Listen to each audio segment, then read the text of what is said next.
Hey, what's up, Spooky fam? Today we are doing a follow-up, a part 2, if you will, to a video I did a few months ago. In said video, it was rituals, horror movies about rituals that are not the ritual. And in that video, it was mostly movies that were recent and within, I would say, the past 15 years. Today we are going to talk about horror movies about rituals that are more classic and more 70s, 80s. I feel like there's more ground to be covered here, and possibly even a part 3 in this series.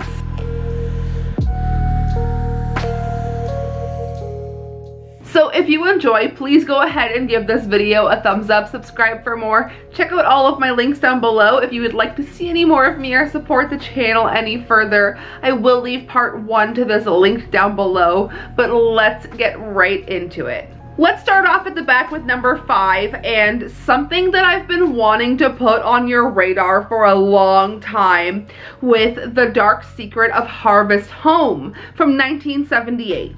A New York commercial artist and wife and daughter moved to a quiet and rustic New England village they visited once during their travels, only to find themselves mixed up in a ritualistic lifestyle full of foreboding secrets. And this is a 240-minute TV movie, made for TV movie. And fun fact, it is starring Bette Davis and Rosanna Arquette. And I feel like if you're like me and you like a longer watch, this might be for you. Alright, number 4 is The Serpent and the Rainbow from 1988. An anthropologist goes to Haiti after hearing rumors about a drug used by black magic practitioners to turn people into zombies. And I will firstly say that if you are interested in the cursed aspect of this movie, there is an episode of Cursed Films on Shudder. It is season 2, episode 4, if you would like to kind of dive more in. It is so fascinating. This is one of my favorite VHS tapes that I own. I feel like this is Bill Pullman's first horror adventure, and I don't know, I'm so happy that I own it on VHS. And it's Wes Craven, so what more could we ask for? A fantastic film. Okay, at number 3, I was actually questioning to myself if I was going to add this movie to this list, but I figured it was too much of a classic for me not to put on it, and that is The Wicker Man from 1973. Not the Nick Cage version, not the Bees. A Puritan police sergeant arrives in a Scottish island village in search of a missing girl who the pagan locals claim never existed. And if you haven't seen this one, I feel like it has inspired so many different properties, so many different movies, TV shows have borrowed from The Wicker Man. I feel like Midsommar being the most obvious. And the remake, but I feel like it is just one of those movies that really it transcends horror, if you will. And honestly, I highly recommend taking a minute to go look up just the behind the scenes, the lore of the original Wicker Man. It is so interesting to learn about the production and everything that went into this movie. There was a dance sequence that was filmed for 3+ hours. It's so cool. Okay, another film. This one is an Ashley pick. This one I wanted to add because I feel like it is such a left field pick, and that's what I'm here for.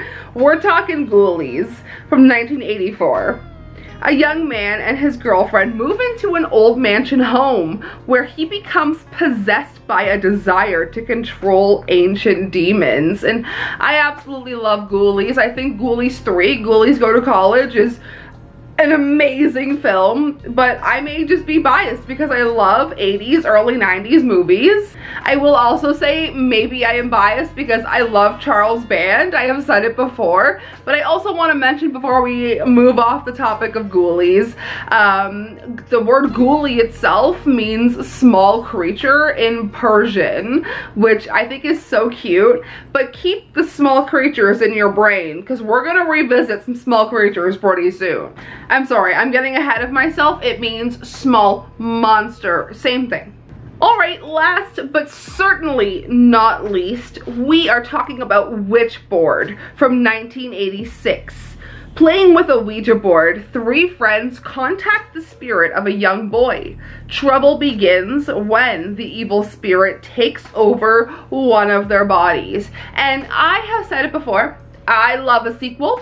I am a big fan of sequels. However, when it comes to a remake, I feel like I'm starting to draw the line because apparently we're getting, wasn't me. Apparently we're getting a remake of Witchboard next month, which kind of makes me a little peeved. I feel like they're just going to, I don't know. Witchboard is so fun. It is such a fun film. We watched it with Joe Bob, which I feel like enhanced the experience. Just like watching the being, not live or anything, but like being in the mood to watch that kind of film in the drive-in setting. It's so fun to be. I just love Joe Bob. But on that note, that is 5 more films that I wanted to put on your radar having to do with some sort of ritual. If you would like a part 3 to this, let me know. I have a brand new series coming your way pretty soon. We're going to be hanging out a lot more for a lot longer. So I hope that you enjoy that. I hope that you look forward to that actually. And I will see you guys very soon. Sayonara, spooky fans.